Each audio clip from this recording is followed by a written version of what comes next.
तो जैसे कि आप अभी व्यू से देख सकते हो, मैं हूँ अभी रियाद सिटी में इन सऊदी, और इसी एग्जैक्ट प्लेस से होने वाली है रॉयल रंबल। आपको पता है इस बार की जो रॉयल रंबल है वो स्पेशल है, क्योंकि ये पहली बार नॉर्थ अमेरिका से बाहर होने जा रही है इन सऊदी। और डब्ल्यूडब्ल्यू की कोशिशें हर बार रहती है कि जो रॉयल रंबल इवेंट है उसको एक्साइटिंग बनाए। स्पेशली ये जो रंबल मैचेस हैं उसमें जो अनएक्सपेक्टेड चीज़ें हो सकती हैं, सरप्राइजेस हो सकते हैं, रिटर्न्स हो सकते हैं, उसके लिए हमेशा से ये जो शो है वो एक्साइटिंग होता है। तो आज इस वीडियो में हम प्रिडिक्शन करने वाले हैं रॉयल रंबल के लिए, सारे मैचेस के लिए। मेंस रॉयल रंबल स्पेशली कौन जीतने वाला है, वुमेन्स रॉयल रंबल कौन जीतने वाला है, और क्या सरप्राइजेस हम लोग शो के लिए एक्सपेक्ट कर सकते हैं। तो फिर देर किस बात की, शुरू करते हैं। सबसे पहले मैच की बात करते हैं जो कि होने वाला है एजे स्टाइल्स वर्सेस गुंथर के बीच में। और इस मैच में जो स्टेक है वो यही है कि इस मैच में अगर एजे स्टाइल्स हार जाते हैं तो फिर हो जाएगी उनकी रिटायरमेंट। और मेरी आवाज़ थोड़ी सी गड़बड़ है तो उसको देख लेना, ये आवाज़ गड़बड़ होने की वजह से में भी आपको थोड़ी मेरी एनर्जी जो है वो कम लग सकती है। तो होता अब इस मैच की जो कहानी है वो बहुत ज़्यादा सिंपल है कि अगर गुंथर ने इस मैच में एजे स्टाइल्स को हरा दिया तो एजे स्टाइल्स को रिटायरमेंट लेनी पड़ जाएगी। और जिस तरीके से हम लोगों ने गुंथर का भी रिसेंट टाइम में गिमिक देखा है कि भैया वो सुपरस्टार्स को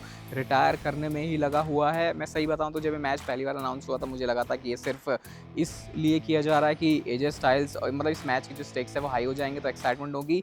लेकिन जैसे जैसे रॉयल रंबल के इस मैच की तरफ हम क्लोज आए, मुझे ऐसा लग रहा है कि भाई रियलिटी में ऐसा हो सकता है कि एजे स्टाइल्स रिटायर हो जाएं।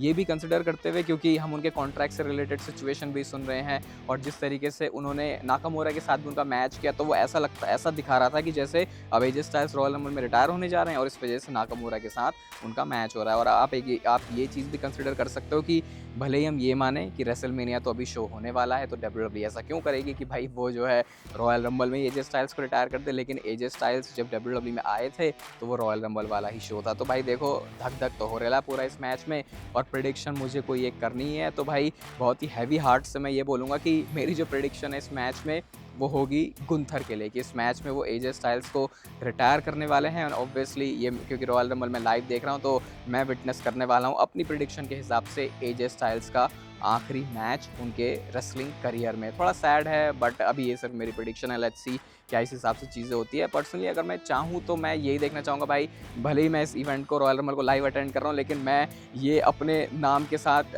टाइटल या अचीवमेंट नहीं जोड़ना चाह रहा, कि अचीवमेंट मतलब कि एक मूवमेंट नहीं बोलना चाह रहा कि मैंने एजे स्टाइल्स का लास्ट मैच देखा। मैं चाहता हूँ कि ये स्टोरी जाए रेसलमेनिया तक, बट क्या डब्ल्यूडब्ल्यू वैसा करेगी उसके लिए हमको वेट करना पड़ेगा इस रॉयल रंबल मैच का। इसके बाद नेक्स्ट मैच है Drew McIntyre versus Sami Zayn के बीच में, जो कि होगा अनडिस्प्यूटेड चैंपियनशिप के लिए। और भाई देखो, इस मैच की कहानी मुझे एक बहुत जो सिंपल नज़र आ रही है वो ये है कि भले ही बहुत सारे लोगों को ऐसा लग रहा है कि यार ये वाला मैच तो ड्रू मैकिंटायर ही जीतने वाले हैं, यहाँ पे जो अनडिस्प्यूटेड चैंपियनशिप है वो रिटेन हो जाएगी, लेकिन मैं ये कहना चाहूँगा भाई डब्ल्यूडब्ल्यू ने रिसेंट टाइम में जो अपनी बुकिंग्स करी हैं, आप कुछ भी बिल्कुल सेफ रह के नहीं बोल सकते कि इस मैच में यही आउटकम होने वाला है, क्योंकि बहुत ही ज़्यादा क्रेजी चीज़ें होती हैं, स्पेशली तब जब हम रोड टू रेसलमेनिया के टाइम पे होते हैं। तो अगर स्मैकडाउन के शो में ड्रू मैकिंटायर कैप्चर कर सकते हैं अनडिस्प्यूटेड चैंपियनशिप, तो भाई ये क्यों नहीं हो सकता कि अगर इवेंट सऊदी अरेबिया में है तो सैमी ज़ेन इस मैच को जीतें। अब लॉजिकल यहाँ से क्या होना चाहिए, एक सिंपल सी चीज़, अगर इतने सालों तक ड्रू मैकिंटायर ने वेट किया है अनडिस्प्यूटेड चैंपियनशिप जीतने के लिए, तो फिर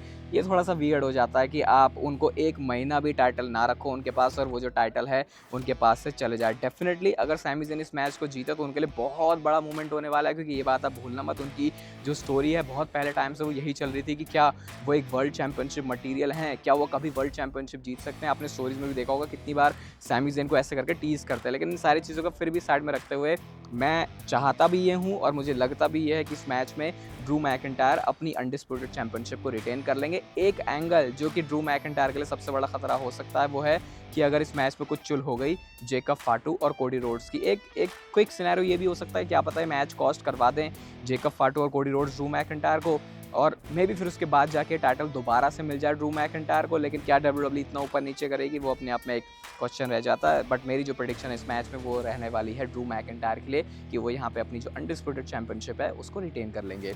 इसके बाद विमेंस रॉयल रंबल मैच की बात करते हो तो भाई देखो, यहाँ पे जब भी आप रंबल मैचेस की बात करते हो तो आप विनर कौन होने वाला है उसकी बात करते हो, आप इस बारे में बात करते हो कि कौन से सरप्राइजेज इस मैच में हो सकते हैं। तो एक नाम जो कि पिछले कुछ महीनों से बहुत ज़्यादा चल रहा है वो है कि क्या पेज डब्ल्यूडब्ल्यू में वापस आने वाली हैं, और अगर किसी भी बंदे के रिटर्न करने की बात अगर आप करते हो तो क्या आपको लगता है कि रॉयल रंबल से बेटर और कोई प्लेस हो सकता है? तो भाई फिर उस हिसाब से जो पेज है वो एक नेम हो सकता है। फिर उसके साथ साथ आप यहाँ पे बियांका ब्लेयर के नेम को भी बोल सकते हो, बहुत टाइम से वो जो है गायब हैं, तो ऐसा लग रहा है कि शायद WWE ने उनको रोक के रखा है कि विमेंस रॉयल रंबल एक सही जगह होगी। अब बात करते हैं इस मैच के आउटकम की। तो देखो ये वाला जो मैच है वो कुछ ही सुपरस्टार्स के अराउंड घूम रहा है कि कौन इस मैच में जीत सकता है। जैसे स्टेफनी वकेर के पास टाइटल है, तो क्या लिव मॉर्गन की स्टोरी उनके साथ हो सकती है?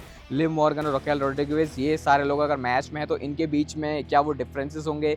जजमेंट डे के स्प्लिट के बारे में हम लोग बहुत ज़्यादा सुनते हैं, तो अगर आप बोलोगे कि कुछ दो नाम मैं यहाँ पे लूँ जो कि सबसे ज़्यादा चांस बना रहे हैं, तो देखो उसमें से एक नाम लिव मॉर्गन का डेफिनेटली होने वाला है, क्योंकि उनकी स्टोरी भी अच्छी है और शायद वो एक लॉजिकल वे हो सकता है। बट अगर इस मैच में बियांका बिलियर का रिटर्न हो रहा है तो आप मान सकते हो कि उनके चांसेस थोड़े लिव मॉर्गन से ज़्यादा हो जाते हैं। तो दोनों में से मुझे कोई एक प्रेडिक्ट करना है, बट आई थिंक बियांका, मतलब ये तो बिल्कुल 50-50 वाली सिचुएशन लग रही है। बट अगर मुझे एक नाम पिक करना हो तो मैं जाऊँगा लिव मॉर्गन के साथ में। और जेड कारगिल के पास टाइटल है, तो बियांका बिलियर वो रॉयल रंबल जीत के एक बढ़िया मैच सेटअप कर सकते हो। भाई बराबर का ही, अब मेरा मूड कह रहा है कि मैं बियांका बिलियर का नाम लूँ, बिल्कुल बराबर का ही है, बट मुझे लगता है इन दोनों में से कोई एक विनर होने वाला है। बट देखते हैं मैं इस वुमेन्स रॉयल रंबल मैच का जो आउटकम है वो कैसे होता है। और अब बात करते हैं मेंस रॉयल रंबल मैच की। और भाई इस मैच में आप बोल सकते हो कि WWE ने बहुत ज़्यादा हाइप बनाने का काम तो किया नहीं, लेकिन जब आप कार्ड अच्छे तरीके से देखते हो आप इसको स्टार स्टडेड फील करते हो, क्योंकि ब्रॉक लेसनर आपको इस रॉयल रंबल में दिखेंगे, रोमन रेंस यहाँ पे होने वाले हैं और काफ़ी सारे और बड़े नाम हैं जिनको हम WWE की एक्टिवली अभी स्टोर लाइन में देख रहे हैं। लेकिन कुछ अगर रिटर्न्स की बात करें तो क्या क्रिस जेरिको आने वाले हैं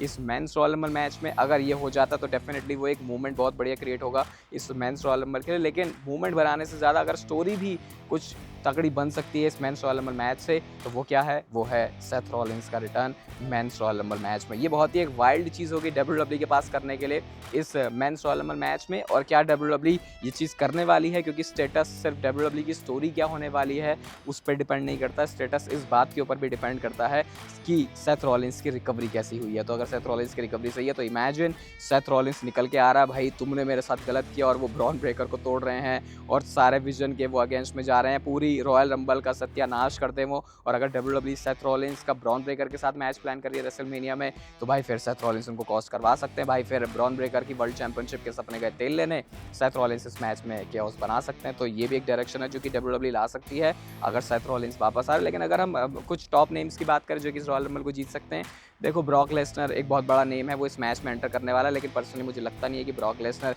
ये मैच जीतने वाले हैं। ओबा फेमी और ब्रॉक लेसनर के बीच में प्रोग्राम स्टार्ट करने का WWE के पास परफेक्ट मौका है, और अगर ये चीज़ WWE नहीं करती तो ये बहुत बड़ी मिस्ड अपॉर्चुनिटी होने वाली है। इमेजिन ओबा फेमी एलिमिनेट करते हैं ब्रॉक लेसनर को। आई नो ब्रॉक लेसनर के फैंस को ये सुन के थोड़ा सा बेकार लगेगा, लेकिन आपको अगर एक बढ़िया मैच सेटअप करना है तो आपको ब्रॉक लेसनर के दिमाग के साथ भी खेलना होगा। ये तो नहीं लग रहा कि ब्रॉक लेसनर ये जो रॉयल रंबल है उसको जीतने वाला है, बट हाँ मल्टीपल एलिमिनेशन करते हुए हमको दिखाई दे सकते हैं, और फिर शायद उनका एलिमिनेशन हो सकता है ओबा फेमी की तरफ से। सैमी ज़ेन को अगर हम डिस्कस करें तो भाई देखो वो इस रॉयल रंबल मैच में भी आ सकते हैं, और रॉयल रंबल सऊदी में जीतना अगेन उनके लिए मूवमेंट होगा, लेकिन मैं पर्सनली नहीं बिलीव करता कि ये चीज़ होने वाली है। स्पेशली अगर वो ऑलरेडी वर्ल्ड चैंपियनशिप के मैच में है तो वो रॉयल रंबल में आके क्या इसको जीत भी सकते हैं, वो चीज़ तो भाई थोड़ा ऐसे ऊपर नीचे का ही मामला लग रहा है। फिर यहाँ पे गुंथर का नेम है, वो एंट्री मार सकते हैं इस रॉयल रंबल मैच में एजे स्टाइल्स को हराने के बाद। अगर गुंथर ने एंट्री मार ली रॉयल रंबल के अंदर, भाई फिर सारे लोगों के जो चांसेस है वो काफ़ी रिड्यूस हो जाएंगे। लेकिन कुछ टॉप नेम्स की बात करें जैसे कोडी रोड्स, बहुत सारे लोगों को यकीन नहीं हो रहा कि कोडी रोड्स जीत सकते हैं रॉयल रंबल, लेकिन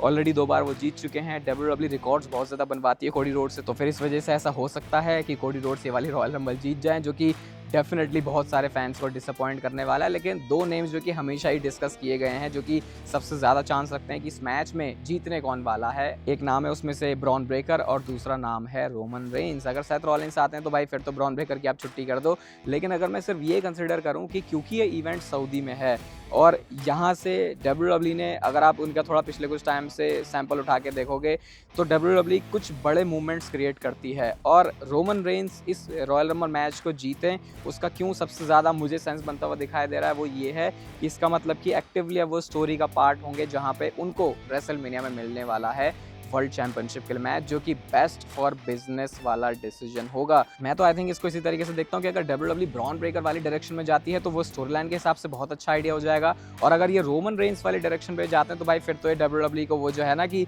सिनेमा या फिर वो ऐसा कंटेंट, अगर रोमन रेंस वीकली शोज पर लगातार अपीयर हो रहे हैं तो एक बार फिर से फैंस को हुक कर सकता है, जो कि पिछले कुछ वीकली शोज पे फैंस ने उतना नहीं किया है। तो दो ही नाम है यहाँ पे देखो मेरी नज़र में, तो ब्रॉन ब्रेकर और रोमन रेंस। लेकिन अगर मुझे एक नाम कोई प्रिडिक्ट करना हो, और आई थिंक अगर ये प्रिडिक्शन मेरी सही है, तो इस रॉयल रंबल में लाइव ये जो चीज़ है मूवमेंट विटनेस करने वाले हैं कि रॉयल रंबल में रोमन रेंस को अपने सामने जीतते हुए देखा है। तो यस, मेरी जो प्रेडिक्शन है वो है रोमन रेंस के लिए। बाकी आपको आज की स्मैकडाउन का भी इस चैनल पे कंटेंट दिखेगा, रिव्यू दिखेगा, मैं स्मैकडाउन भी अटेंड करने वाला हूँ और भी काफ़ी सारी चीज़ें। तो उसके लिए आप दोनों ही इंस्टाग्राम पेजेस पर और रोहित पंत वाले चैनल पे फॉलो कर लेना, वहाँ पे आपके लिए जो कंटेंट है वो आता रहेगा। बाकी आप लोग अपनी प्रेडिक्शन बताना। इस वीडियो को यहाँ तक देख रहे हो तो इसे लाइक कर दो, चैनल को सब्सक्राइब कर दो ऐसे और WWE के ऑन ग्राउंड वाले एक्सपीरियंसेस के लिए भी। बाकी तब तक फिर लेते रहो जिंदगी के मजे।